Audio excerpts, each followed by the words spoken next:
అందరూ వెళ్ళేది ఒకే పరలోకం. అయితే సంఘాలని దేవుడు ఇచ్చాడు.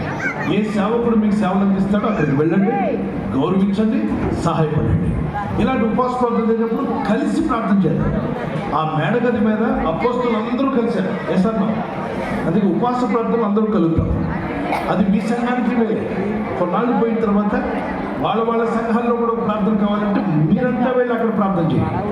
అక్కడ ఒకరోజు ప్రార్థన చేయండి. శనివారం ఇక్కడ చేయండి, శుక్రవారం కావాలంటే అక్కడ కేంద్రమండి. అలాగే ఒక్కొక్క ప్రాంతంలో రౌండ్ వేసుకోవచ్చు. అందరూ బలపడండి, మేలు చేయండి. సమాజానికి మేలు చేసేవారు కూడా మొక్కలు నాటమని అనుకుంటున్నాడు చేయొద్దండి. అద్దీంట్లో ఉంటే వాంటర్గా నడకుండా మొక్క నాటకండి. ఆయన ఇస్తే మొక్క నాటుతామని కోపడతాడు. సొంత ఇల్లు ఉన్నాడు చేయొద్దండి. ఓ ప్రైజ్ ది లార్డ్. మీరందరూ మొక్కలు నాటుదురుగాక. మంచి మంచి మొక్కలు నాటండి. మన తాతలు ముత్తాతలు నాటిన మొక్కలు ఇప్పటికీ ఉన్నాయి. చంద్రపాడులో పెద్ద చెట్టు ఏదైనా చూస్తే ఫోటో తీసి పంపండి నాకు.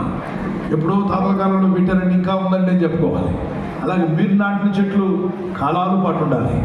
అలాగే మీరు కూడా దేవుని దయలో దీవించబడుదురుగాక. దైవజనులు మన మధ్యలో ఉన్నారు, వారు ప్రార్థన చేస్తారు. ఎవరు తొందరపడి నా ఇంట ప్రభు వచ్చేస్తున్నాడని ఫీల్ అవ్వకండి.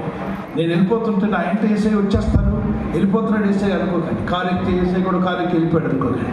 నేను మీటింగ్కి వెళ్తున్నాను, నాతో ఏసై వస్తాడు, మీతో కూడా ఏసై వస్తాడు.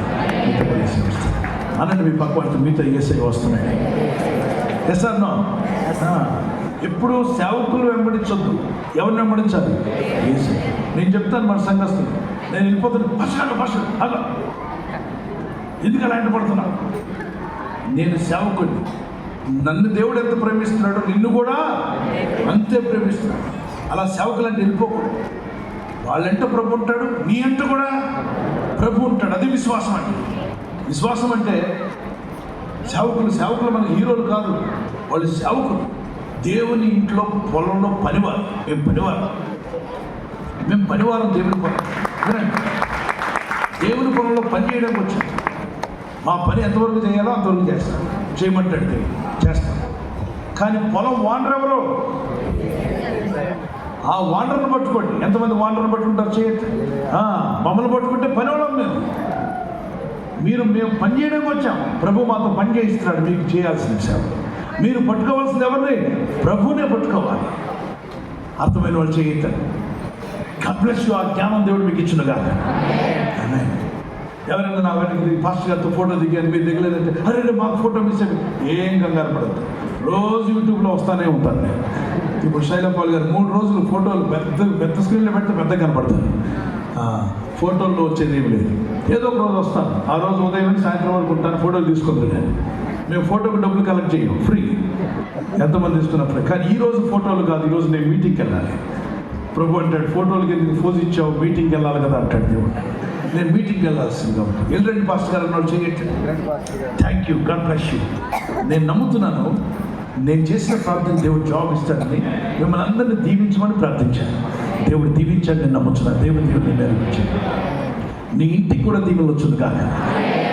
నేను వెళ్తున్నప్పుడు నా ఎంట పడ్డాను చేయట్టు. Thank you, God bless you. అలా పరిగెత్తి రాకూడదు. అలా ఉండాలి. డిసిప్లిన్, క్రమశిక్షణ ఉండాలి. క్రైస్తవులు అంటేనే పెట్టింది పేరు క్రమశిక్షణ. ఒక క్రమం కలిగిన వారు ఆయన. వీళ్ళు ఎన్ని లక్షల మంది గ్యాదర్ అయినా ఒక్కడు చచ్చిపోడు, ఒక్కడు చనిపోడు. తొక్కిసలాట్లు చనిపోడు. కొన్ని చోట్ల మనం చూస్తుంటాం, 1,00,000 మంది గ్యాదర్ అయితే అక్కడ చచ్చిపోతుంటారు. 10,000 మందిలో తొక్కిసలాట్లు చనిపోతుంటారు. మనం అలా కాదు. క్రమశిక్షణ కలిగిన వారు. నిన్ను వల్లని పొరుగు వారిని ప్రేమించాలి. తొందర ఏమి లేదు. సమాధానంగా ఉండాలి. ఆశీర్వాదం తర్వాత క్రమంగా బయటకు వెళ్దాం. తోపుసలాట్లు వెళ్ళదు. భోజనాలు చేద్దాం, దేవుని స్తుతిద్దాం. గ్రౌండ్లో తింటున్నప్పుడు ప్రభువా ఈ మందిరాన్ని దీవించునాయన, ఈ ప్రజలను, ఇక్కడికి వచ్చిన వాళ్ళందరినీ, ఏ సంఘం నుండి వచ్చినా, ఏ కాపురం వచ్చినా వారిని కూడా బలపరచు. ఎంతమంది ప్రార్థించి వెళ్తారు. అలా ప్రార్థన చేసుకోండి. వచ్చేయండి, స్తుతిస్తూ వెళ్ళండి. మాస్టర్ గారు ప్రార్థన చేస్తారు. ఈయన ప్రార్థన చేస్తుంటే భూకంపం వచ్చినట్టే ఉంటుంది. అంత బాగా ప్రార్థన చేస్తారు. నిజమే. ఈయన యవనస్తులుగా ఉన్నప్పుడు ఉదయకాలం 4 గంటలకు వచ్చేవాడు ప్రార్థన. ఏం కాబోతున్నాడు ప్రభు, తెగ ప్రార్థన చేస్తున్నాడు అన్న. ఏం కాడు, సేవకుడు అవుతాడని చెప్పాడు దేవుడు. అప్పుడు నేను చెప్పా, బాబు నువ్వు సేవకుడు అవుతావంట. నీకు అర్థం కాదు. సేవకుడు ఏంటి, నేనంటే నా వల్ల కదండి. నీ వల్ల కాకపోయినా ఆయన పట్టుకున్నాడు. ఆయన సేవ చేయించుకుంటాడు. నేను బిజినెస్ ఉంది, దాన్ని వదిలిపెట్టి సేవకు వచ్చాడు. ఈయన భార్య నర్సమ్మ విజయవాడలో, ఆమె కూడా ఆమెకి మరి అపోలో హాస్పిటల్ ఇక్కడ చేస్తుంది. ఆ డెడికేట్ చేసుకొని ఆమె కూడా సేవకు వచ్చింది. సేవకు వస్తే డబ్బులు వస్తాయని రాలే, వాళ్ళకి వచ్చే జీతాలు ఎక్కువన్నా దానికన్నా తక్కువ వాళ్ళ చేతికి అందించబడ్డా వాళ్ళు దేవుని సేవ చేస్తున్నారు. చెప్పలు గుర్తు దేవుని స్తోత్రం. ప్రార్థన చేస్తారు. ఫాస్ట్ టైటస్ గారు మీతో మాట్లాడతారు.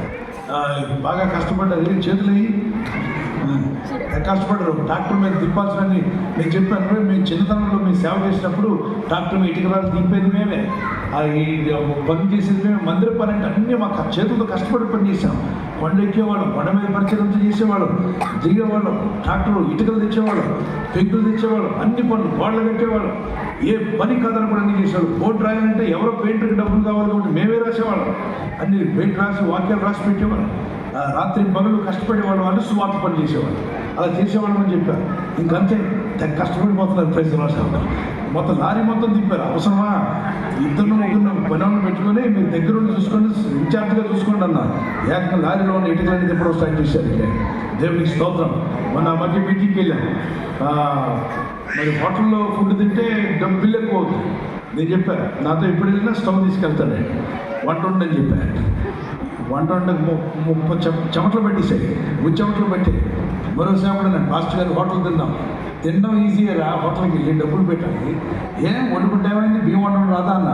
వచ్చానండి. కూర వండడం రాదా అన్న? వచ్చాను. దొరికిపోయారు ఇద్దరు కలిసి కూర్చొని కట్టింగ్ అన్నీ చేసిన తర్వాత కూర అయ్యేది ఇంత చెత్త చేరింది. దాన్ని ఎత్తి దాన్ని క్లీన్ చేసి చెమటలు పెట్టేసాయి. అప్పుడు అన్నాను, ఇన్ని కష్టపడినట్టు అనిపించింది కదా కూర. ప్రతిరోజు కూర చేస్తాను, నీ భార్య గుర్తొచ్చిందా నీకు?